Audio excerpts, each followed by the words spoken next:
Hey guys, good evening. कैसे हैं आप लोग सब? तो बहुत बहुत स्वागत आप सभी लोगों का एकाग्रता सीए पर।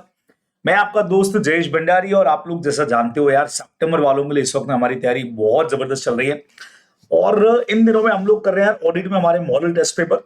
और मॉडल टेस्ट पेपर को अपने दो पार्ट में डिवाइड कर दिया था।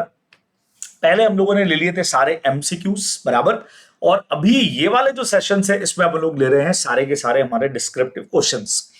और साथ में ये भी देख रहे हैं कि यार हाउ टू राइट आंसर, कैसे आईसी ने आंसर लिखा है, क्या चीजें होनी चाहिए, वो सारी चीजें भी हमारे बढ़िया डिस्कशंस के अंदर चल रही हैं। तो सब लोग आ जाएंगे भाई एकदम फटाफट से। मॉडल टेस्ट पेपर नंबर 1 हम लोगों ने कल कर लिया था, आज करने वाले हैं मॉडल टेस्ट पेपर नंबर 2 बराबर से।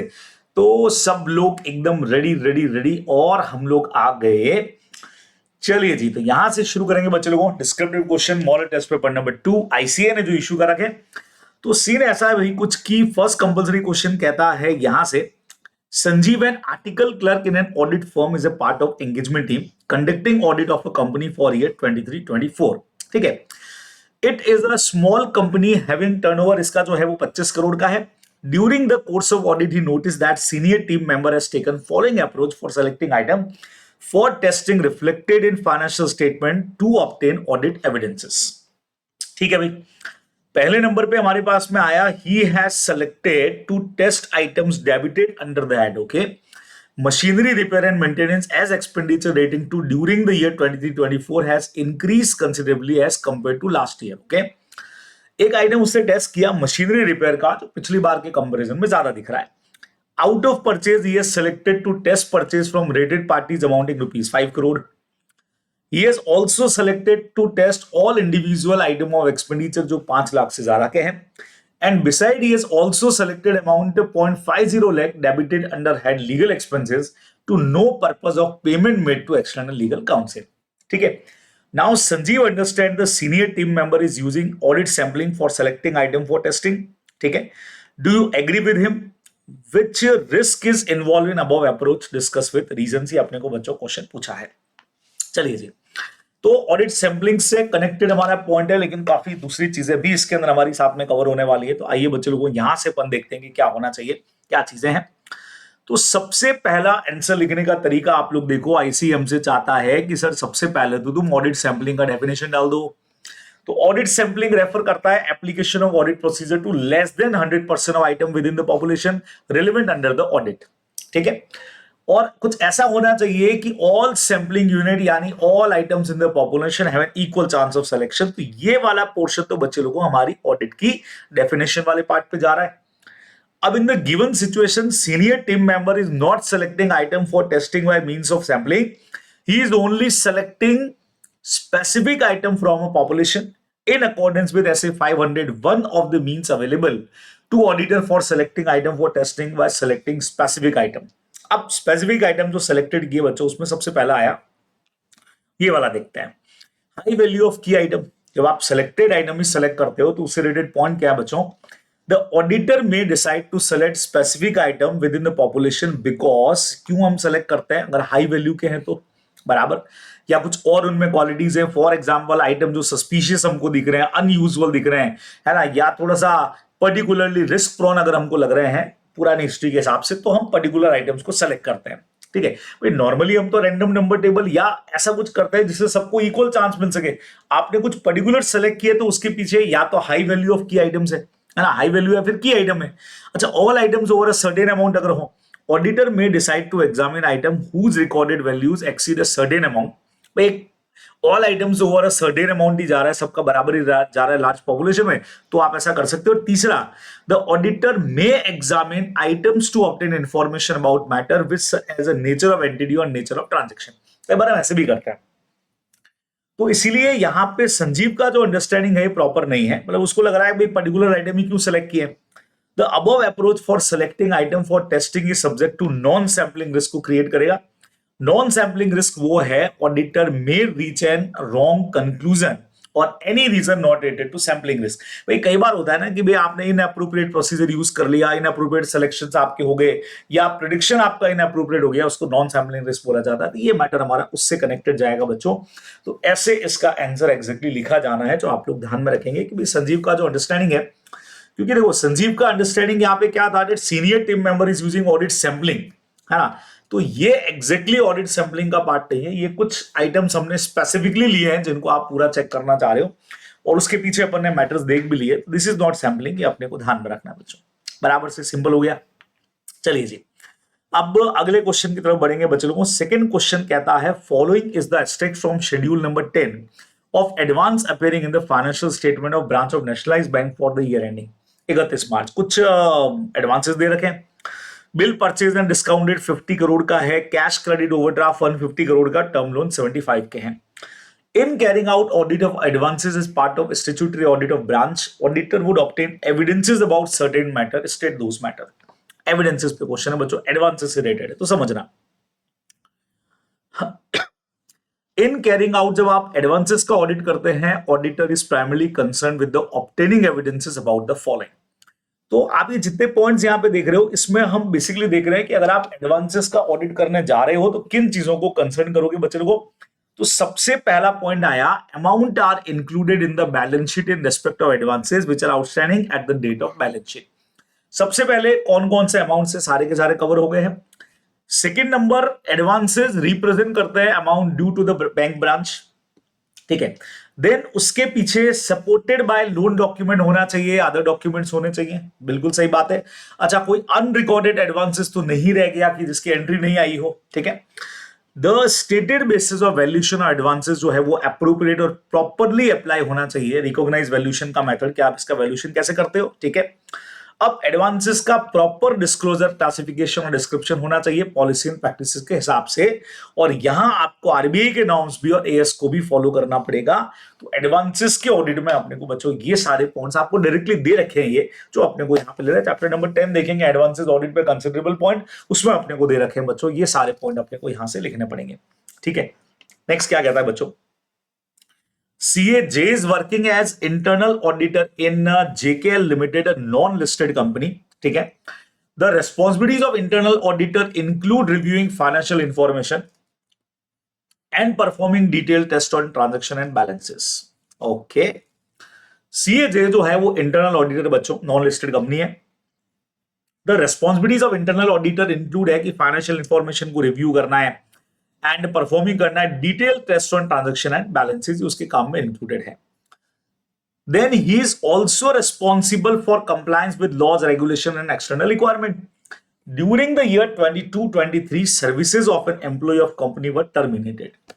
The said employee had filed a suit against the company in respect of certain compensation dues amounting to 10 lakh which were not paid to him. Based upon advice of legal counsel, the company has made a provision of 10 lakh in the financial statement 22-23 उन्होंने बना दिया है। However, somewhere in June 23 के अंदर अगले साल में there is an out of court settlement हो गया दोनों के बीच में, और 6 लाख का ये अमाउंट एडजस्ट हो गया, ठीक है। Auditor, the statutory audit of companies under progress and audit reports is not yet been finalized. How internal auditor have been proceed in this situation? बच्चों क्या बोलते हो। हालांकि ये हमारा इवेंट जो अपने को लग रहा है ये सब्सिक्वेंट इवेंट की कैटेगरी का तो नहीं लग रहा है, क्या बोलते हो। इसमें इंटरनल ऑडिटर का रोल अपने से पूछ लिया है, तो देखते हैं अपन क्या सिचुएशन है बच्चों। ये देखो, subsequent event are events occurring between the date of financial statement and date of audit report, अपने को पता है बहुत अच्छी तरह से। In the given case company ने ऑलरेडी 10 लाख का प्रोविजन बना रखा है, तो इसका मतलब ऑलरेडी आइटम तो इंक्लूडेड है बराबर से, तो ये तो हमारा एडजस्टिंग वाला अमाउंट हो गया, बाहर 6 लाख में सेटलमेंट हो गया है। It is an example of the event जो प्रोवाइड करता है evidence condition that existed at the date of balance sheet date. समझ रहे हैं आप लोग, है ना, जिसका प्रोविजन हम ऑलरेडी बना चुके हैं, तो ये तो इसमें तो एडजस्टमेंट ही होना है। इसका मतलब it provide evidence on adjustment in provision amount already made by the financial statement. Internal auditor should ask management to revise provision, या तो डाउनलोड उसको 6 लाख पर ही लाए, सो दैट फाइनेंशियल स्टेटमेंट जो है वो एएस के हिसाब से हो सके, क्योंकि अभी फाइनलाइज तो हुआ नहीं है ना। तो ये उसका ड्यूटी बनेगा बच्चे लोगों को। बहुत सिंपल है कि भी 10 लाख का प्रोविजन हुआ था, उसको 6 लाख पे कर दे, सिंपल है, क्योंकि एक्चुअल डिसीजन आ चुका है फाइनल ऑडिट रिपोर्ट से पहले। तो ये अपने को सिंपली ध्यान में रखना है। प्यारा क्वेश्चन है, छोटा सा क्वेश्चन है। नेक्स्ट पे आते हैं बच्चे लोगों को, D number. KST Limited is engaged in the manufacturing business. It appoints CAT to provide an assurance report on its financial statement prepared on the basis of historical financial information. The characteristics of such an engagement is that it involves gathering of sufficient appropriate audit evidences on the basis of limited conclusion can be drawn up to practitioner. Okay, बच्चों सुनना, ये कह रहे हैं कि CAT को इन्होंने appoint किया है एश्योरेंस रिपोर्ट देने के लिए on it's financial statement prepare on the basis of historical financial information. तो ऑडिट या रिव्यू में से कुछ होने वाला है। अच्छा, ये ऐसा है कि इसमें gathering of sufficient appropriate audit evidences हम ले रहे हैं on the basis of which limited conclusion can be drawn. तो कहीं ये रिव्यू तो नहीं है बच्चों, क्या बोलते हो? और दो फीचर्स आपको लिख रहे हैं इस तरह के एंगेजमेंट के, क्योंकि लिमिटेड वर्ड आ गया यहाँ पे, तो जबकि हम वहां पे high level of assurance provide करते हैं बच्चों। आओ देखते हैं सीन क्या है। As the given above, the engagement involve gathering of sufficient appropriate evidences on the basis of limited conclusion। तो ये हमारा हो गया बच्चों रिव्यू। अभी मैंने आपको कहा था it is a matter of review, है ना। अब दो और चीजें अगर लिखनी है तो अपन जानते हैं कि रिव्यू के अंदर तो यार अपना जो लोअर लेवल ऑफ एश्योरेंस मिलेगा, ऑडिट में रीजनेबल मिलता है, लिमिटेड एश्योरेंस मिलेगा और फ्यूअर प्रोसीजर ही आप इसके अंदर लगाने वाले हो। 2 पॉइंट अपने को सिंपली लिख देना है, यह हमारा फर्स्ट क्वेश्चन खत्म हो जाएगा।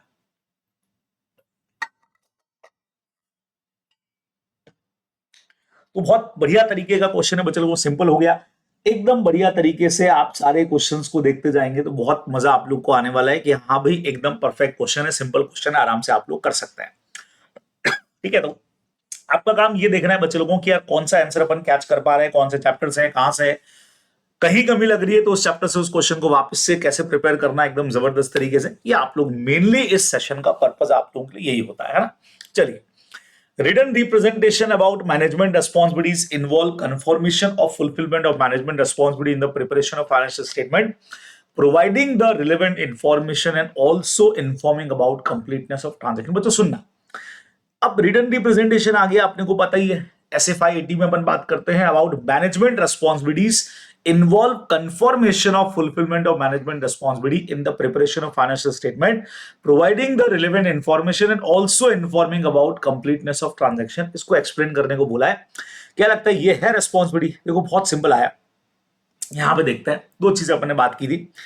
रिटन रिप्रेजेंटेशन अबाउट मैनेजमेंट का रेस्पॉन्सिबिलिटी इन्वॉल्व है, उसमें 2 चीजें बच्चों। सबसे पहला तो जैसे अपन स्टार्टिंग में चैप्टर 11 में ही पढ़ लेते हैं यार, preparation of the financial statement तो उनको ही करना है, ये तो हम ऐसे 210 के टाइम से पढ़ते आ रहे हैं। भले ही क्वेश्चन जो है वो हमारा SFI 80 का हमारा हो गया, लेकिन ये चीज तो अपन शुरू से पढ़ते हैं। ऑडिटर रिक्वेस्ट करेगा मैनेजमेंट को टू एक रिटन रिप्रेजेंटेशन दे दैट उन्होंने अपना रेस्पॉन्सिबिलिटी प्रिपरेशन का पूरा किया है एज पर एप्लीकेबल FRF, और including whether relevant fair presentation जो भी किया उन्होंने किया ऑडिट एंगेजमेंट के हिसाब से जो अपन पढ़ते हैं। Due to its responsibility for the preparation presentation of financial statement for the conduct of business, management would be expected to have knowledge of the process जो उन्होंने फॉलो किया। तो ये पैराग्राफ नहीं भी देंगे तो चलेगा, ऊपर वाला हमारे लिए काम का है। अब second number, information provided and completeness वाला पॉइंट। ऑडिटर ये भी रिक्वेस्ट करेगा मैनेजमेंट को कि सर 2 चीजें हमको बताओ। सबसे पहला, it has provided the auditor that all relevant information and access as agreed in the terms of audit engagement। आपको पता है अपन लोग जब एंगेजमेंट लेटर पढ़ रहे थे तो उसमें अपन ने पॉइंट पढ़ा है कि यार आप हमको सारे एम्प्लॉइज का इंफॉर्मेशन का एक्सेस दोगे, एडिशनल इंफॉर्मेशन प्रोवाइड करोगे ना, वो वाली चीज को तो अपन लिख रहे हैं। उसके अलावा all transaction have been recorded and reflected in the, मतलब जो कुछ भी है वो सब आपने प्रॉपरली यहां पे लिखा है। तो 2 चीजें हम बकायदा उनसे रिटर्न रिप्रेजेंटेशन में लेने वाले हैं। बिल्कुल सही मैटर है, ये आपको इसमें ध्यान में रखना है बराबर। चलिए नेक्स्ट पे चलते हैं। Planning include consideration of the timing of certain activities and audit procedure that need to be completed prior to the performance of further audit procedure. Planning आपने को पता है यार करना जरूरी है। For example, planning includes the need to consider prior to the auditor identification and assessment of risk of material misstatement certain matter discuss those matter। बच्चों सुनना, प्लानिंग में हम कंसीडर करते हैं कि भाई assessment of risk of material misstatement. तो अब आपने कहा सर ये चैप्टर फिर नंबर 2 से लग रहा है कि सर 3 से लग रहा है? सर 2 में आपको ये पॉइंट दे रखा है बच्चों को बहुत प्यारे तरीके से। Prior the auditor identification and assessment of risk of material misstatement, planning includes the need to consider the following matter। सबसे पहला बच्चों आपको ध्यान है 5 पॉइंट्स अपन ने पढ़े थे इसके अंदर। एनालिटिकल प्रोसीजर जो अप्लाई होता है as risk assessment procedure, second number, आपको जनरल अंडरस्टैंडिंग करनी पड़ेगी जो भी एंटिटी है उसके लीगल और रेगुलेटरी फ्रेमवर्क की। तीसरा, मॉडलिटी फाइंड आउट करेंगे। एक्सपर्ट का इन्वॉल्वमेंट कितना चाहिए ये अपने को देखना पड़ेगा। और अदर रिस्क असेसमेंट प्रोसीजर देखे जाएंगे। चैप्टर नंबर 2 में अपने को ये बहुत क्लियर पॉइंट दे रखा है बच्चों। आपको याद हो तो अपन ने इसका डिटेल भी पढ़ा था, है ना। इन सबके साथ एक एक एग्जाम्पल है, लेकिन यहां सिर्फ आपको पॉइंट्स लिखना बच्चों, और कोई ज्यादा टेंशन नहीं है। तो पहला point, analytical procedure to be applied as risk assessment procedure. Second number, understanding लेना है आपको एंटिटी का लीगल एंड रेगुलेटरी फ्रेमवर्क क्या है। मॉडलिटी डिसाइड करना, डिटर्मिनेशन करना, एक्सपर्ट का इन्वॉल्वमेंट कितना होगा। और finally, performance of other risk assessment procedure. ये सब प्लानिंग के टाइम पे अपने डिस्कशन पॉइंट है बच्चों, डायरेक्ट पॉइंट है आपका, ये आप ध्यान में रखने वाले हो। ठीक है, क्लियर हुआ। नंबर नेक्स्ट देखो, initial audit engagement in the case of inventory. The current period audit procedure of the closing inventory balance provide little audit evidences regarding inventory on hand of the beginning period. Initial audit engagement बच्चों, ऐसे 510 हो गया है तो मतलब पहली बार audit कर रहे हैं या ऑडिट ही पहली बार हो रही है। In case additional audit procedure become necessary, so that auditor may obtain sufficient appropriate audit evidences. Discuss कौन से additional procedure। यार इसमें तो मैनेजमेंट का या तो रिटन रिप्रेजेंटेशन लो या पुरानी कोई ऑडिट रिपोर्ट हो तो भाई साहब उसको पढ़ लो। दो ही चीजें हमको बेटर लगती हैं इसके अंदर। और देखते हैं बच्चों, अपन देखो initial audit engagement in case of, मेरा अब आपको सजेशन रहेगा कि यार आप ऐसे का नाम वाम भी लिख दो यहाँ पे, है ना। The current period audit procedure on the closing inventory balance provide little। ये तो देखो क्वेश्चन की एज इट इज लाइन आ गई। Therefore एडिशनल ऑडिट प्रोसीजर जो हमको लगाना है बच्चे लोगों, देखो सबसे पहला हम करंट फिजिकल इन्वेंटरी काउंट को देख करके रिकंसाइल करके ओपनिंग निकाल सकते हैं। रिवर्स चल के अपन करते हैं ना, क्लोजिंग है, सारे ट्रांजेक्शन को रिवर्स डाल के चेक करें ओपनिंग कितना रहा होगा। सेकंड नंबर, ऑडिट प्रोसीजर लगाएंगे फिर उसके वैल्यूएशन के ऊपर। और performing audit procedure on gross profit and cut off कितना रहेगा उसको भी अपन देखेंगे बच्चों। ग्रॉस प्रॉफिट कट ऑफ का मतलब हो गया कि इसी साल से रिलेटेड चीजें होनी चाहिए। तो ये सारे प्रोसीजर अपने को बेसिकली बच्चों लगाने पड़ेंगे अगर हम इन्वेंट्री देखना चाह रहे हैं इनिशियल ऑडिट एंगेजमेंट से रिलेटेड। सिंपल छोटे छोटे से क्वेश्चन हैं। नाउ इंटरनल कंट्रोल वाले चैप्टर का एक बहुत बढ़िया छोटा सा सिंपल सा हमारे पास में टॉपिक आ रहा है जो है इनिशियल इंटरनल कंट्रोल क्वेश्चनरीज वाला अपना जो एक क्वेश्चन है बच्चों, मतलब आंसर में दिख भी रहा है और बढ़िया क्वेश्चन है। Internal control questionnaire is a comprehensive series of question, सही है, कंसर्निंग इंटरनल कंट्रोल, है ना, जिसमें अपन क्वेश्चन पूछते हैं मैनेजमेंट जिसके जवाब देगा यस और नो में। याद है आप लोगों को नैरो रिकॉर्ड्स और वो वाला फ्लो चार्ट। तो it has 2 locations, plant location है सिटी ए और सिटी बी है और involving huge value of asset है। Building at 3 location is owned by the company. 2 plant location, building 3 जगह पे। Company earns handsome profit and does not want suffer losses due to business interruptions.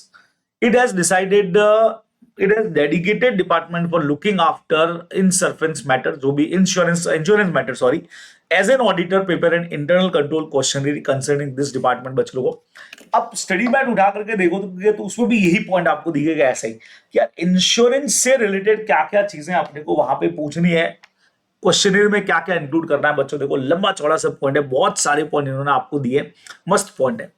सबसे पहला इन्होंने ये दिया कि भाई डिफरेंट इंश्योरेंस से कोटेशन लिए क्या तुमने, पहले तो डिफरेंट कोटेशंस मंगवाए क्या। फिर कंप्रेहेंसिव इंश्योरेंस अगर ले रहे हो तो उसमें फायर, फ्लड, बर्गलरी, अर्थक्वेक वगैरह ये सब इंक्लूड है कि नहीं है। अच्छा, सारे 3 लोकेशंस ए और बी सिटी सबको कवर किया है क्या। All asset, building, plant, machinery, inventories cover है कि नहीं है। उसके अलावा there is an adequate procedure to insure that asset acquire अगर हमने किया 2 रिन्यूअल डेट्स के बीच में तो इसमें कवर होगी कि नहीं होगी। मतलब कोई नया इस पॉलिसी से अगले पॉलिसी के बीच में कोई एसेट खरीदे तो इसके अंदर कवर होगी कि नहीं होगी। बिल्कुल सही है। क्या कोई पर्सन, ऑफिशियल पर्सन जो वैल्यू डिसाइड करेगा कि भी उसके हिसाब से अपने को पॉलिसी लेनी है। Does officer who decide the policy value, क्या वो पीरियोडिकली उसको चेक भी करता है क्या। ये सब ऑडिटर पूछ रहा है मैनेजमेंट से, क्वेश्चन में बना के देगा, इसका आंसर यस और नो में जनरली दिया जाता है। क्या लॉस ऑफ प्रॉफिट भी इसमें कवर होगा, लॉस ऑफ प्रॉफिट का जो इंश्योरेंस होता है। Have there been any instance of rejection of claim, क्या ऐसा कुछ हुआ है क्या, कभी क्लेम रिजेक्ट हुआ रहेगा, या कोई पेंडिंग क्लेम्स जो है क्या, फॉलो अप विद और इंश्योरेंस कर रहे हैं क्या, जो अभी तक पेंडिंग पड़े हुए हैं और फॉलो अप उनका लेना पड़ रहा है, ऐसा कुछ है क्या बच्चों। ये चीजें भी यहाँ पे आपको पूछनी पड़ेगी। तो स्टडी बैड में मस्त पॉइंट आपको देके रखा हुआ है एकदम शानदार वाला, तो आपको बढ़िया तरीके से इसको तैयार करना चाहिए, ठीक है ना। चलिए जी नेक्स्ट पॉइंट पे आता हूं बच्चों। नेक्स्ट क्या कहता है देखो, चलिए जी थर्ड का ए पार्ट आ गया बच्चों। Tisha Industries Private Limited has prepared its financial statement for year 23-24. The financial statement and notes to accounts show following information and disclosure in respect of trade receivables. 240 lakh के आपको दिए, 2 करोड़ 40 लाख के हो गए. ट्रेड रिसीवेबल एजिंग शेड्यूल आपको दे रखा, ये देखो. एमएसएमई का 1 साल का, 1 से 2 साल, 2 से 3 साल, मोर देन 3 इयर्स वाले बिल्कुल नहीं हो, तो किसी में नहीं है, टोटल इतना है. अदर्स वाले में लेस देन 1 ईयर के अंदर 40 लाख है, और ये भी है. डिस्प्यूटेड ड्यूज एमएसएमई का कुछ नहीं है, और डिस्प्यूटेड ड्यूज अदर्स का बच्चों 10 तो लेस देन 1 ईयर का है, यही अपना पड़ा हुआ है, बाकी कुछ खास नहीं है. You are part of engagement team conducting audit of company. Discrepancies बताओ including omission of disclosure. Do not prepare another table, मत बताओ. इसी में जो डिस्क्रिपेंसीज अपने को दिखती है वो अपने को बताने को इन्होंने बोला है. समझिएगा बच्चों क्वेश्चन को. The above disclosure not in accordance with the requirement of Division 1 Schedule 3 of Companies Act. इसलिए मैंने आपको कहा था हमेशा आप लोग शेड्यूल 3 को पढ़ करके जाओ, तभी कर पाओगे. The company has wrongly disclosed information for trade receivable in a manner which is applicable for trade payables. ऐसा ही नहीं, तो पेबल वाला आपने इधर शो कर दिया है. No distinction between MSME and other trade receivable is required. बच्चों समझ रहे हो? अब ये आपको तभी समझ में आएगा जब आपने ट्रेड रिसीवेबल का डिस्क्लोजर पढ़ रखा है. तो कह रहे हैं अदर और एमएससी में हमको डिफरेंस करना ही नहीं, कि लेना है. Trade receivable are to be categorize अगर होते हैं तो वो होते हैं undisputed trade receivable considered goods doubtful, और या फिर डिस्प्यूटेड वाले हैं लेकिन वो गुड कंसीडर हो रहा है बच्चों इन बेसिस पे, या डिस्प्यूटेड ट्रेड है लेकिन डाउटफुल हो रहा है. देखो 2 पॉइंट है. अरे इनका सेटअप कैसे बैठ रहा है वो देखो. अरे भाई साहब निफ्टी कहां से खुल गया. हाँ जी, अनडिस्प्यूटेड लेकिन गुड हो रहे हैं, अनडिस्प्यूटेड लेकिन डाउटफुल हो रहे हैं. डिस्प्यूटेड जो गुड हो रहे हैं और बच्चे लोगों डिस्प्यूटेड जो डाउटफुल हो रहे हैं. ये एक्चुअल में तरीका होता है इसको डिस्क्लोज करने का. वो आपको ये समझाना चाह रहे हैं भाई जो आपने नहीं किया. अच्छा 4th नंबर देखो, ये कह रहे हैं एजिंग जो रिफ्लेक्टेड होता है उसका भी तरीका अलग है. लेस देन 6 मंथ, 6 मंथ से 1 ईयर, 1 से 2, 2 से 3 ईयर, मोर देन 3 ईयर.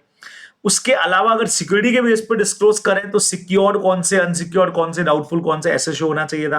अच्छा अलाउंस और बैड डेब्ट के लिए सेपरेट शो होगा. फिर अलग से अगर कोई डेटरी ऑफिसर या जॉइंटली डेप्ट अगर है, या फर्म और प्राइवेट कंपनी रेस्पेक्टिवली जिसमें हमारा डायरेक्टर पार्टनर वगैरह है, उससे अगर कोई लिया है तो उसको सेपरेटली डेप्ट पे शो करना पड़ेगा. तो ये वही कर पाएगा जिसने पढ़ा है शेड्यूल नंबर 3 कंपनीज एक्ट 2013 का. How to disclose the trade receivable वाला कंसेप्ट अगर आपने पढ़ा हुआ है तभी आप इस क्वेश्चन का आंसर प्रॉपर दे पाएंगे. इसलिए मैंने हमेशा आपको बोला है चैप्टर 5th के अंदर जब आप तैयार करो तो इसको जरूर पढ़ के जाओ बच्चों को. बहुत ज्यादा इंपॉर्टेंट कंसेप्ट है, आपको ध्यान में रखना चाहिए. Being auditor of JL Limited, a company engaged in manufacturing of chemicals, CA Gopika has understood that company is expected to have material work in progress as on 31st March. Few audit procedure बताओ. Existence and valuation assertion. Chapter number 5th का question है existence और valuation assertion और work in progress पूछा है बच्चों clearly अपने से. चैप्टर 5th का अगेन क्वेश्चन है. तो इसमें वर्क इन प्रोग्रेस के लिए क्या करेंगे बच्चे लोगों, जब ये 2 चीजें अपने को चेक करनी है. सबसे पहले इन्वेंट्री काउंट पे भैया अटेंड होना है. क्या बोलते हो? इन अकॉर्डेंस विद एसए 501 जो अपना पता ही है. Understand how work in progress arrive कैसे पहुंचा. Evaluate work of management expert अगर कोई है तो. असर्टेन करो how the various stage of production value additions are measured. कैसे होती है, एस्टिमेट लगाते हो, क्या करते हो. असर्टेन करो कॉस्ट कैसे इंक्लूड हो रही है, जैसे ओवरहेड हो गया, लेबर हो गया, तो उसको कैसे वहां तक के काम में इंक्लूड किया जा रहा है, डिवीजन कैसे हो रहा है. और कॉस्ट में अबनॉर्मल वेस्टेज को एक्सक्लूड करना होता है. तो ये सारे पॉइंट बच्चों वर्क इन प्रोग्रेस निकालते वक्त में कंसीडर करेगा ऑडिटर. तो 501 में जो बोला है ना इवेल्यूट करो कौन से स्टेज पे प्रोडक्शन है अभी इस वक्त में वर्क इन प्रोग्रेस का, वहां तक का ओवरहेड और लेबर का एक्सपेंडिचर उसमें ऐड है कि नहीं है, तो वो सब चीजें अपने को बेसिकली बच्चों देखनी पड़ेंगी. अच्छा क्वेश्चन है, सिंपल सा. नंबर नेक्स्ट क्या है बच्चों. One of the factor affecting the form, content and extent of audit documentation rate to size and complexity. 6 other factor कौन से बच्चे लोगों, कैसा फॉर्म और कंटेंट होगा डॉक्यूमेंटेशन का, ये हमसे पूछा है. बराबर. तो ऑडिट डॉक्यूमेंटेशन किन चीजों पे डिपेंड करेगा बच्चे लोगों, आप लोग सब जानते हो. चैप्टर नंबर 6 से हमारा ये कनेक्टेड है. एक मिनट, एक क्वेश्चन बीच में गायब. हाँ मैंने कहा ये क्वेश्चन गायब हुआ है भाई. पहले क्वेश्चन बीच में रह गया अपना. The ascertaining of reporting objective of engagement help the auditor to plan timing of different audit procedure and also nature of communication, 3 instance group। बच्चों सुनना, रिपोर्टिंग ऑब्जेक्टिव आपको दे रखे हैं चैप्टर नंबर 2 में, रिपोर्टिंग ऑब्जेक्टिव के बारे में हमारा पॉइंट है, ठीक है। अब उससे रिलेटेड क्या आंसर है वो आप मेरे साथ में देखो, मैंने वही कहा, मैंने कहा क्वेश्चन अलग हो गया, आंसर एकदम चेंज कैसे हो गया। देखो, रिपोर्टिंग ऑब्जेक्टिव के अंदर जो फैक्टर अपने को जो चीजें ध्यान रखनी होती है, उसमें पहले नंबर पे आया बच्चे लोगों टाइम टेबल क्या है एंटिटी का फॉर रिपोर्टिंग, भाई कब करना है। कंपनी है तो अपने को एजीएम के टाइम पे करना पड़ेगा ऐसा। Second number, organisation meeting to discuss. अब इसमें बहुत सारी मीटिंग्स होंगी बच्चों, याद करो अपन लोगों ने जब प्लानिंग वाला चैप्टर पढ़ा था तो उसमें सारे पॉइंट्स थे। नेचर एंटी डिसाइड करनी है मैनेजमेंट के साथ में, फिर मैनेजमेंट के साथ में हमारा डिस्कशन होगा accepted type and timing of reports क्या रहने वाला है। फिर मैनेजमेंट के साथ में फिर डिस्कशन होगा जहां पे हम स्टेटस ऑफ वर्क कहां तक पहुंच गए वो हम डिस्कस करेंगे। फिर हमारी खुद की टीम के साथ भी हमारे डिस्कशंस होंगे एनटी को लेकर के और टाइमिंग को लेकर के, काम को लेकर के। ये सारे डिस्कशंस वाले पॉइंट इसमें आपने को लिख देना बच्चों। डायरेक्ट क्वेश्चन आपको दे रखा है चैप्टर 2 में, उठा करके देखिएगा, सीधा सीधा आपको ये आंसर जो है वो मिलने वाला है वहां से। अच्छा, अगला वाला जो मैंने आपको क्वेश्चन बोला था, जो मैंने पहले पढ़ दिया था, यार ऑडिट डॉक्यूमेंटेशन साइज और कॉम्प्लेक्सिटी पे डिपेंड करता है, कुछ और भी फैक्टर है भाई, ये देखो आपको दे रखे हैं, ठीक है। तो क्या डिपेंड करेगा, सबसे पहला डॉक्यूमेंटेशन है बच्चों, ऑडिट प्रोसीजर कितने ज्यादा परफॉर्म किए, ज्यादा आपको बनाने पड़ेंगे। अच्छा, आरओएम में ज्यादा है तो प्रोसीजर ज्यादा लगा, डॉक्यूमेंटेशन ज्यादा होगा। ऑडिट एविडेंसेस ऑब्टेन जो की वो बहुत सिग्निफिकेंट है तो ज्यादा ही डॉक्यूमेंटेशन होगा। Nature and extent of exceptions identify, कितने सिचुएशंस आपको अनयूजुअल लगी, एक्सेप्शंस लगे, वो ज्यादा है तो ये ज्यादा ही होना है बच्चों, अपने को ध्यान में रखना है। Need to document a conclusion और the basis for a conclusion not readily determinable from the documentation of work perform और ऑडिट एविडेंस ऑब्टेन। ये क्या है भाई, need of document to conclusion या बेसिस फॉर कंक्लूजन आपका क्या है। तो ये चीज भी है कि भाई किस तरह के ऑडिट एविडेंसेस आपने ऑब्टेन किए उस पर डिपेंड करेगा। और ऑडिट का मेथोलॉजी क्या है, टूल्स कौन से यूज कर रहे हो, टूल्स का मतलब, टूल्स मतलब ऑडिट के तरीके क्या है आपके, प्रोसीजर्स कौन कौन से यूज किए ज्यादा है, तो बट ऑब्वियस है अपना ज्यादा ही होने वाला एविडेंसेस बच्चों, डॉक्यूमेंटेशन, ये अपने को ध्यान में रखना है। ऐसे हमारा chapter number 3 sorry question number 3 के आंसर्स बनने वाले हैं। चलिए जी, अगला क्वेश्चन 4th नंबर आया बच्चों, it is important to carry out the test of control for checking effectiveness of internal control over sales as a part of debtors audit procedure. भाई साहब, सेल्स पर इंटरनल कंट्रोल, ये test of control in above context state the point which need to be considered in respect of. फिर से trade receivable का question आ गया ना, साथ में सेल का भी पूछ लिया इन्होंने। आइए देखो बताता हूं आपको क्या बोला इन्होंने। It is important to carry out, जब हम टेस्ट ऑफ कंट्रोल कर रहे हो, for checking the effectiveness of internal control over sales as a part of debtors audited procedure. कुछ पॉइंट अपने को ट्रेड रिसीवेबल, डेटर मतलब ट्रेड रिसीवेबल हो गया एक तरह से, कौन कौन सी बातें अपने को ध्यान रखनी है बच्चों, देखो दे रखिए।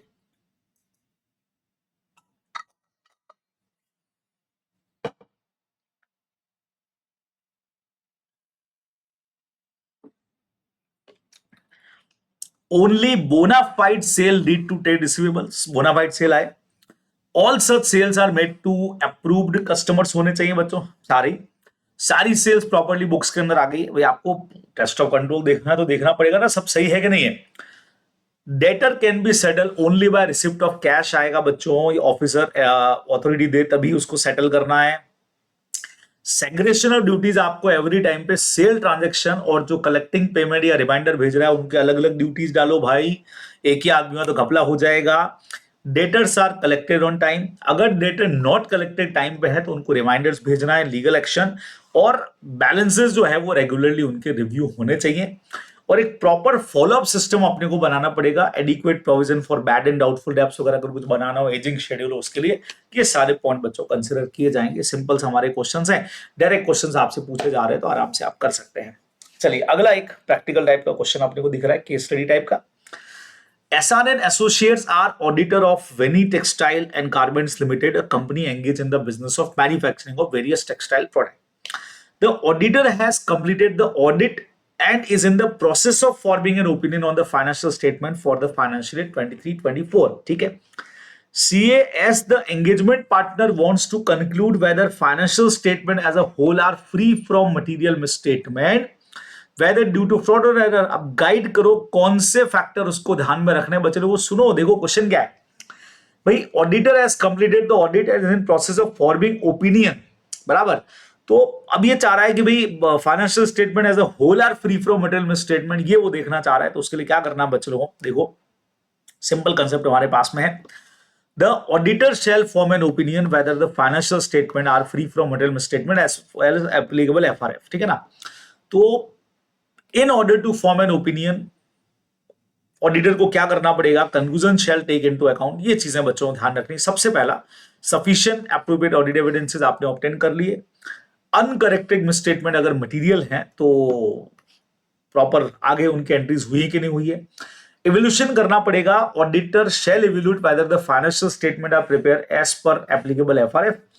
एंड इवोल्यूशन करना पड़ेगा, evaluation shall include consideration of qualitative aspect of entities accounting policies, कि भाई जो भी सारी चीजें हैं वो प्रॉपर तरीके से फॉलो हुई है कि नहीं हुई है। बच्चों ओपिनियन निकालने से पहले तो ये सारे पॉइंट्स अपने को कंसीडर करने पड़ेंगे, ये आप लोग ध्यान में रखने वाले हो, ठीक है।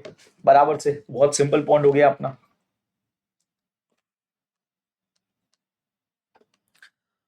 तो ये अपना एक पॉइंट बच्चों और यहां आकर के खत्म हो जाएगा, जो आप लोग ध्यान में रखने वाले हो।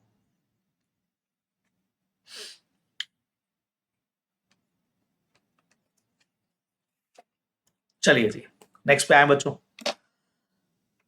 अगला क्वेश्चन अगेन डायरेक्ट आ गया, nature of financial reporting itself is one of cause of inherent limitations. बच्चों को नेचर ऑफ फाइनेंशियल रिपोर्टिंग ऐसा ही यार, एस्टिमेट के ऊपर हम बेस है और अनसर्टेनिटी रहेगी कई बार हमारे पास में, और कल्यूजन ऑफ एम्प्लॉइज हो गया भाई साहब, तो बैंड बजने वाली है। देखो 3 पॉइंट हमारे पास बहुत प्यारे हैं इसमें। Preparation of financial statement involve making many judgement, और जैसा मैंने कहा पहला पॉइंट हमारा एक तो आ गया बच्चों, एस्टिमेट्स यानी डिग्री ऑफ अनसर्टेनिटी तो रहेगी रहेगी, अभी मैंने कहा था। इस वजह से ऑडिटर एब्सोल्यूट एश्योरेंस नहीं ले पाएगा।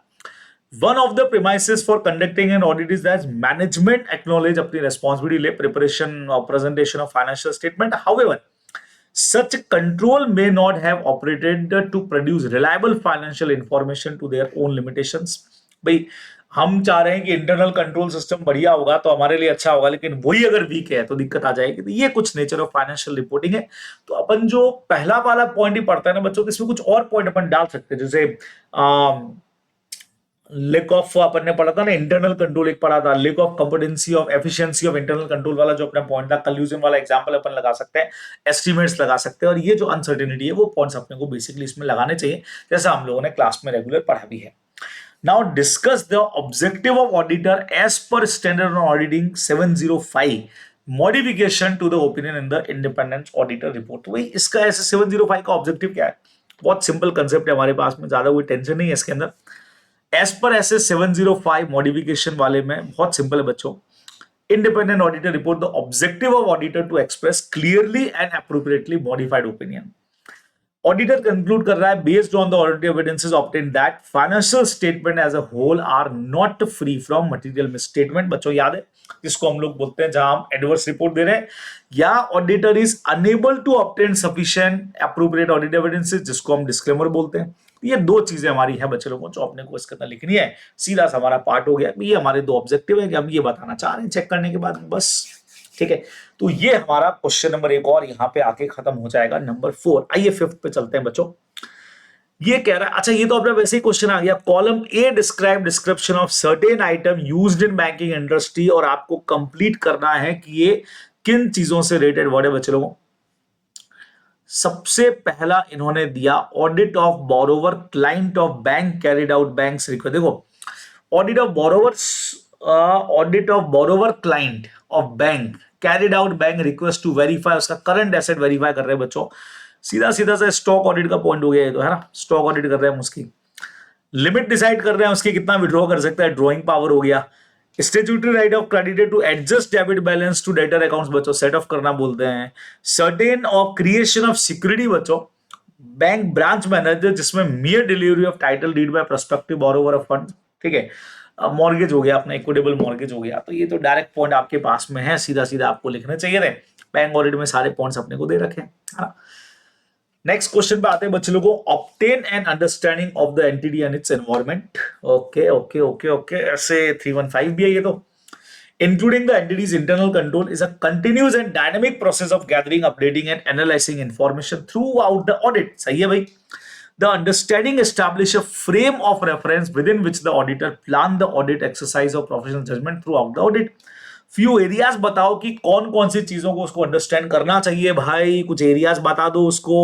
आ जाओ बच्चे लोगों, एरियाज देखते हैं अपन लोग. देखो इतने सारे पॉइंट्स इन्होंने एरियाज के अपने को दे रखे हैं. ठीक है, सबसे पहले नंबर पे आया, ये तो क्वेश्चन की लाइन से लिखिए, assessing risk of material misstatement. Second number materiality वाला पॉइंट. तीसरा नंबर देखना पड़ेगा appropriation of selection of application accounting policies है कि नहीं है. ठीक है, अच्छा फिर हमको कुछ आइडेंटिफाई करने पड़ेंगे स्पेशल एरिया ऑफ ऑडिट जहां स्पेशल कंसिडरेशन चाहिए, जैसे रेडेड पार्टी ट्रांजैक्शन हमारा हो गया, गोइंग कंसर्न हो गया. ये सारे 2-3 पॉइंट अपन लगा सकते हैं. अच्छा, फिर बच्चों developing expectation to use when performing analytical procedure जब आप लगाते हो. और फाइनली इवैल्यूएट करना sufficiency and appropriateness of audit evidences obtain. ये अपने को ध्यान में रखना है. Such as appropriateness of assumptions and management oral और रिटन रिप्रेजेंटेशन जो है वो प्रॉपर है कि नहीं है. तो क्वेश्चन की स्टार्टिंग लाइन तो वही लिखी है कि जब आप अंडरस्टैंड करोगे एंटिटी, उसके एनवायरमेंट को, इंटरनल कंट्रोल को, it is a continue process, वो ठीक है. लेकिन कौन सी चीजें उसमें रहेंगी बच्चों की अपने को मेनली देना पड़ेगा. अच्छा पॉइंट है, ध्यान में रखेंगे आप लोग. ठीक है, तो ये है हमारे 5th का बी पॉइंट. चलिए जी, अगले क्वेश्चन की तरफ बढ़ा जाए भाई. C number, you are auditor of a college running different course operating in your city. During audit of year, it is noticed that fees concession to student have been provided in substantial number of cases. Concession दे रहा है. How as an auditor would proceed to verify the same and also explain two other points to verify fees. Fees कैसे verify करोगे, और ये जो discount दे रहे हो ये ऑथोराइज पर्सन की तरफ से होना चाहिए बच्चों. क्या कहते हो, तभी कंसेशन मिलेगा. आ जाओ देखते हैं ऑथोराइजेशन है भी कि नहीं है. तो fees concession have to under proper authority of college management, मैंने पहले ही कह दिया. तो वेरीफाई आपको करना चाहिए इंटरनल कंट्रोल सिस्टम क्या है. इसके अलावा कुछ और फीस के लिए कैसे चेक करोगे अपने को बोला है बच्चों. Beside detail checking of few cases need to undertaken to ensure genuineness of free concession and proper management approval आपको देखना चाहिए, जैसे मैंने कहा ही था. अदर पॉइंट्स क्या वेरीफाई होते हैं बच्चों, फीस कैसे चेक होती है यार. स्टूडेंट का फी रजिस्टर देखो, क्लास रजिस्टर चेक करो, उसका नाम चेक करो, अमाउंट और फीस चेक करो, ये सब चीजें वेरीफाई करो. फीस देखने का तरीका तो आपने को पता है. देखो इतने सारे पॉइंट दिए, कोई भी 2-3 पॉइंट जो लिखने को बोला है. जो भी फीस रिसीव होगी उसके लिए रिसिप्ट इशू किया होगा तो काउंटर फॉइल होगा बच्चों, और कैश होगा उसकी एंट्री होगी. ठीक है, total of the various column of the fees register of each month जो है उसको आप ओवरऑल से चेक करके देख लोगे. बराबर, अगर कुछ डिस्काउंट वगैरह है तो अप्रूव्ड अथॉरिटी ने परमिशन दिया है कि नहीं दिया है. अच्छा, एडमिशन फीस जो स्टार्टिंग में एक बार ही आती है बच्चों, तो उसका स्लिप चेक करो, और कौन से अकाउंट में क्रेडिट गया है वो भी चेक करो. कंफर्म करो कि फाइन या लेट फीस या एब्सेंस के केस में अगर कोई फीस लगाई है तो वो प्रॉपर अथॉरिटी के अंदर आपने कलेक्ट किया है. हॉस्टल भी अगर वहां है और उसके ड्यूज वगैरह है तो उनके लिए क्या किया, कॉशन मनी रिफंडेड होती है तो उसके लिए लाइब्रेरी साइड में अपन ने बनाया कि नहीं बनाया, क्योंकि एज लाइब्रेरी वो रहेगी. तो ये सारे पॉइंट अपने को स्कूल का ऑडिट करते हुए, हालांकि इन्होंने अपने को बोला है explain 2 other points to verify, तो इसलिए सारे दिए गए इनमें से कोई भी 2 आपको लिखना है, जो लिखोगे कॉपी चेक नंबर देगा, है ना. चलिए, The auditor shall agree the terms of audit engagement with management or those charged with governance is appropriate. The agreed terms of audit engagement shall be recorded in audit engagement letter or other suitable written agreement. भाई साहब, who gives engagement letter to whom, और उसमें होता क्या है बच्चे लोगों, बहुत सिंपल, ऐसे 210 का क्वेश्चन है. ऑडिटर से क्लाइंट के पास में जाएगा और इसके कंटेंट तो बहुत ही प्यारे हैं भाई साहब. 5 कंटेंट आपको लिखना है. पहले मैं आपको बता दूं कि ये जा रहा है ऑडिटर से क्लाइंट को. बराबर, रिटर्न में अपन लिखते हैं 5 चीजें, बहुत सिंपल है. सबसे पहला ऑब्जेक्टिव एंड स्कोप हमारा क्या रहेगा ऑडिट का, ऑडिटर की रिस्पॉन्सिबिलिटी क्या है, मैनेजमेंट की क्या है, खास करके प्रिपरेशन ऑफ फाइनेंशियल स्टेटमेंट और इंटरनल कंट्रोल. ठीक है, उसके बाद आइडेंटिफाई करना कि एप्लीकेबल एफआरएफ आपका कौन सा है. फिर expected form and content of audit report भी अपने को देना पड़ेगा. ठीक है, और साथ में ये कंडीशन लगानी पड़ेगी कि रिपोर्ट में differ from expected form and content, है ना. भाई जनरली एक डाउट आता है कि सर पहले से आप तो फॉर्म और कंटेंट बता रहे हो ऑडिट का. अरे भाई, हम पहले से खाली फॉर्मेट बता रहे हैं और इस सेंटेंस के साथ में कि in future they can be alter, ये हम चेंज कर सकते हैं, इसको जरूरत पड़ सकती है तो हम डिफर जाएगा इससे, ये अपने को ध्यान में रखना है. तो बच्चे लोगों, ऐसे 210 चैप्टर 2 से हमारा, सॉरी चैप्टर नंबर 11 से हमारा ये क्वेश्चन जो है वो बहुत प्यारा जाता है.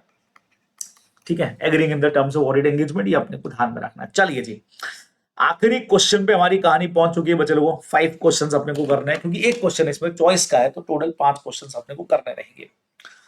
Audit of Sunshine Limited is the view that due to greater management intervention of a specified accounting treatment, the risk of material misstatement is greater for non-routine transactions. Okay.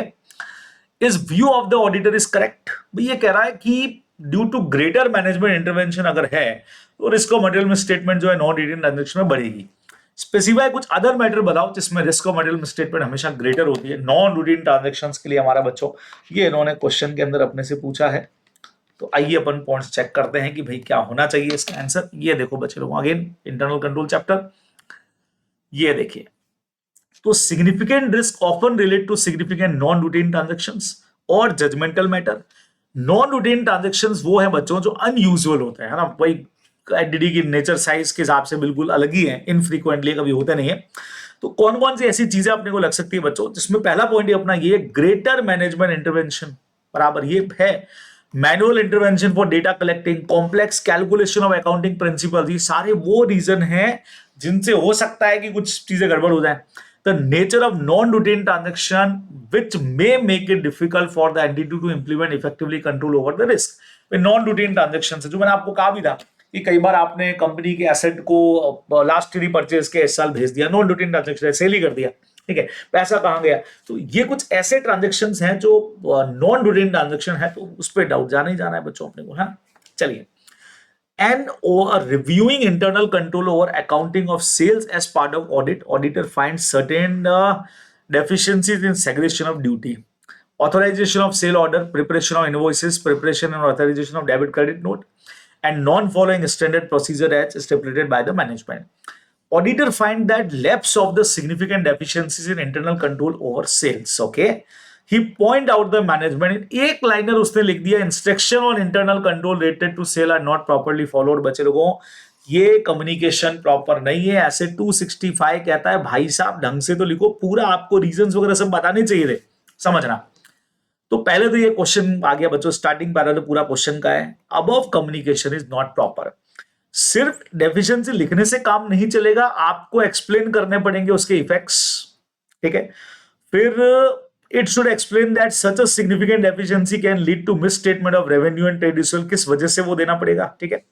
और फिर आपको ये भी समझाना पड़ेगा who is responsible, कैसे इसको ठीक किया जाए। It should be stated that responsibility to be fixed for concerned person for adhering of such important control। ये सारी इंफॉर्मेशन आपने को देनी होती है, तो अपन ने पढ़ा हुआ क्वेश्चन है बच्चों लोग, ये अपन ने किया हुआ है, ठीक है। कि कौन कौन सी चीजें इसके अंदर अपने इंक्लूड रहेंगी बच्चों, कम्युनिकेशन किस तरीके का होगा, खाली एक लाइन लिखने से काम नहीं चलेगा, उसके रीजंस इंपैक्ट, बस ओपिनियन अपने को नहीं देना है इसके ऊपर। इंटरनल कंट्रोल वीक है तो हमारा ओपिनियन नहीं है, लेकिन आपको रीजंस बता सकते हैं, सजेशन दे सकते हैं, वो सब करेंगे बच्चे लोगों को ध्यान में रखना है। Audit against propriety seeks to ensure that expenditure conform to certain principles which have for long been recognized standard of financial property। तो गवर्नमेंट ऑडिट बच्चों, कहीं गवर्नमेंट प्रोप्राइटी ऑडिट तो जनरली गवर्नमेंट ऑडिट का क्वेश्चन है, देख लेते हैं यार उसी का है कि क्या सीन है, या एक जनरल क्वेश्चन बनाया इन्होंने। Some general principle have been laid down in the audit code which have for long been recognized as a standard of financial propriety। General question है बच्चों। Audit against propriety seek to ensure that expenditure conform of these principles। Government audit वाला ही है। The expenditure should not be prima facie more than occasion demand। Government audit पे हमारा पहला point यही था कि भाई कहीं पर भी जो भी एक्सपेंडिचर है वो ऑकेजन से ज्यादा तो नहीं है, बराबर। कोई भी पर्सन ऑर्डिनरी प्रूडेंस में जितना खुद के लिए पैसा खर्च करता बच्चों, उतना ही इसके अंदर होना चाहिए, अपने को ध्यान में रखना पड़ेगा। No authority should exercise power of sanctioning expenditure pass an order which will be directly indirectly own advantage. खुद के खर्चे के लिए पैसा खर्च नहीं करना है यहाँ पे। तीसरा नंबर, जो भी पैसा खर्च होगा वो किसी पर्टिकुलर कम्युनिटी के बेनिफिट के लिए नहीं होगा बच्चों, है ना। Public money should not be utilise for the benefit of particular person और सेक्शन ऑफ द कम्युनिटी, जब तक की या तो अमाउंट बहुत इनसिग्निफिकेंट है, या कोर्ट का ऑर्डर है बच्चों उसके पीछे, या पुरानी कोई कस्टम या रिकॉग्नाइज पॉलिसी चली आ रही है। याद है आपको कुंभ का एग्जांपल मैंने क्लास में दिया था। और जो अमाउंट ऑफ अलाउंसेस अगर है, जैसे ट्रैवलिंग हो गया, और एज ए एक्सपेंडिचर आप अगर उसको खर्च कर रहे हो, सामने दिख रहा है अपने को कि भाई ये अलाउड एक्सपेंडिचर रहना चाहिए, तो वो चीज परमिसेबल रहेगी बच्चों, अपने को ध्यान में रखना चाहिए, ठीक है। बहुत सिंपल सा पार्ट आ गया। चलिए नंबर नेक्स्ट पे चलते हैं बच्चे लोगों। लास्ट 2 क्वेश्चंस अपने पास में बचे हुए हैं भाई। C number part, the auditor need to direct effort of engagement team towards matter that in his professional judgment are significant. Preliminary identification of material classes of transaction, account balances, disclosure help auditor in establishing overall audit strategy. ठीक है, more energy need to be devoted to significant matter to obtain desired outcome. Give 3 example to explain the above situation. बच्चों कि भाई important matter है तो अपने को ज्यादा ध्यान देना पड़ेगा. भाई auditor need to direct effort of engagement team towards matter जो उसके जजमेंट के हिसाब से सिग्निफिकेंट है. अब प्रिलिमिनरी बेस के ऊपर जो वो आइडेंटिफिकेशन करेगा बच्चों, तो कैसे पता लगेगा यार कौन से आइटम इंपॉर्टेंट है जिन पे ज्यादा ध्यान में देना है. तो सबसे पहला नंबर आया वॉल्यूम ऑफ ट्रांजैक्शन विच में determine it is more efficient to auditor rely on internal control. कितने ट्रांजैक्शन है भाई, बहुत ज्यादा है क्या, उस पर डिपेंड करेगा. सेकंड नंबर, इंडस्ट्री के डेवलपमेंट कैसे, इंडस्ट्री में चेंज वगैरह कितना हो रहा है, न्यू रिपोर्टिंग रिक्वायरमेंट कितनी आई है. तीसरा, फाइनेंशियल रिपोर्टिंग में कोई चेंज हुआ है क्या बच्चों. और चौथा, कोई भी अदर सिग्निफिकेंट चेंज हुआ है क्या, जैसे लीगल एनवायरनमेंट वगैरह चेंज हो गया हो. उससे डिपेंड करेगा कि हमारी स्ट्रेटेजी किस तरीके की बनने वाली है बच्चों की, अपने को इसमें ध्यान में रखना है ना. तो वॉल्यूम ऑफ ट्रांजैक्शन, इंडस्ट्री के डेवलपमेंट कितने हैं, एफआरएफ के अंदर कोई नया अकाउंटिंग स्टैंडर्ड वगैरह आया है क्या, और उसके अलावा अदर सिग्निफिकेंट चेंजेस भी अपने को देखने चाहिए बच्चे लोगों. ये आप लोग सिंपली ध्यान में रखने वाले हो. ठीक है, बढ़िया क्वेश्चन है, सिंपल क्वेश्चन है. चलिए बच्चों, आखिरी क्वेश्चन पे हम लोग पहुंच गए हैं, एकदम फटाफट से हम करेंगे आखिरी question. CA Ravi Patnik is conducting audit of company for which reporting requirement under CARO applicable है. He finds that cash credit facility amounting 4 crore were released to the company by branch of a bank for meeting working capital requirement. Okay, cash credit facility लिए बच्चों.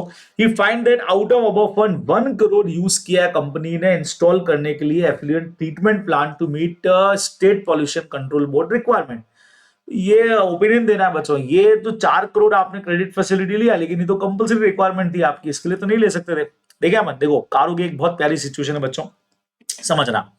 Weather fund raise on short term basis, लेकिन उसको use कर रहे हो long term purpose से अगर है, तो नेचुरल अमाउंट आपको डिस्क्लोज करना पड़ेगा, क्योंकि ये एक तरह से फाइनेंशियल इंडिकेटर होता है. याद है आपको, short term loan long term purpose के लिए यूज कर रहे हो. तो सिचुएशन आ गई बच्चों यहाँ पे कि भाई लोन तो शॉर्ट टर्म है, लेकिन इसमें से 1 करोड़ जो आप खर्च कर रहे हो लॉन्ग टर्म पर्पस के लिए है. Hence the matter need to be reported in CARO. CARO में रिपोर्ट आना चाहिए, क्लॉज हमारा जो 9D है उसके अंदर ये आना चाहिए. ये इन्होंने एक सिंपल, क्योंकि आपने सिचुएशन ही पूछी थी बच्चों, रिपोर्टिंग रिक्वायरमेंट पूछी थी ना इन्होंने, what is the reporting requirement upon कारो. तो ये कारो की सिचुएशन अपन लोगों ने यहाँ पे समझा दी है. ठीक है, तो बच्चों लोगों यहाँ हमारा मॉडल टेस्ट पेपर नंबर 2 हम लोगों ने पूरा कर लिया है कंप्लीट. होप सो कि सारी चीजें बहुत बढ़िया तरीके से चल रही हैं. पूरा लेक्चर स्टार्टिंग से एंड तक का देखिएगा, क्वेश्चंस देखिएगा बच्चों, उन क्वेश्चंस को नोट करिएगा जो अपने को समझ नहीं आएगा मतलब पहली बार देखते ही ये लगा कि यार ये क्वेश्चन पता नहीं कौन से चैप्टर से आया यार, बाकी सब तो जैसे कारो आया सर, ऑडिट रिपोर्ट आया हमको पता लग गया. ठीक है, या ऑडिट स्ट्रेटेजी का सर क्वेश्चन आ रहा है हमको पता लग रहा है, ऑडिट प्लानिंग से कोई क्वेश्चन आ गया है, या सर ये तो ऐसे 210 का क्वेश्चन है. तो वो चीजें तो बहुत क्लियर है, लेकिन वो चीजें जो अपने को पता नहीं लग पाई इस पूरे पेपर के अंदर, उनको वापस देख करके फोकस करिएगा, नोट्स में से देखिएगा कि भाई कहां इसका आंसर पड़ा था और कैसे अपन अपने आंसर को बहुत बेटर बना सकते हैं बच्चों, ये ध्यान में रखना. ठीक है, तो लगातार ये सेशंस आप लोगों के लिए आते रहेंगे, जिसमें आंसर लिखने का पैटर्न भी आप लोग देखोगे, साथ में इंपॉर्टेंट क्वेश्चंस पता भी आपको लगते जाएंगे कि एग्जाम में कैसे आ रहे हैं. तो आप इसको जरूर अटेंड करिएगा. जहां चीजें समझ में आती है, पसंद आती है, लाइक का बटन दबाओगे, शेयर करोगे, और दोस्तों के साथ मतलब शेयर करने के साथ साथ चैनल को सब्सक्राइब भी करोगे. अच्छा, जिनको डिटेल रिवीजन करना है भाई, पूरा मैं ऑडिट सूत्र के नाम से रिवीजन सारे वीडियोस यहाँ पे डाले हुए हैं, प्लेलिस्ट में आप उसको ढूंढ सकते हैं और बढ़िया तैयारी अपनी कर सकते हैं. ठीक है बच्चों लोगों, चलिए तो आज का सेशन खत्म करते हैं. कल आप लोगों से फिर मुलाकात होती है बच्चों लोगों. Bye bye, take care.